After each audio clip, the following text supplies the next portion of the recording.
Hey guys, welcome back to another interesting video of how to guide, and in this video I am going to show you how to fix your story highlights on Facebook.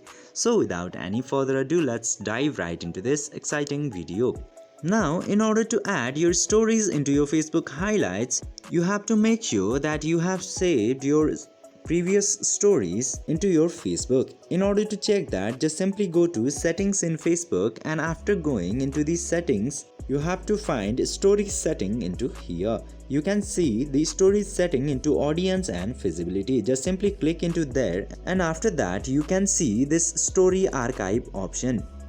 And now just simply click to this save to archive option, and after enabling it, your stories will be saved into your Facebook and you can add into your story highlights anytime you want. In order to do that, just simply go to profile section, and after that click to edit profile option.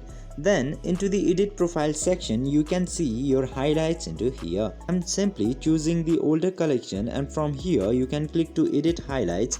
You can edit and customize it by clicking to add more option to add another stories that you have saved, and you can also delete the older highlights. By changing the story settings and highlights into your Facebook, you can easily fix your issues with the story highlights on Facebook. I hope this video was helpful for you. If yes, don't forget to like, share and subscribe to the channel to never miss another update. Thank you for watching the video.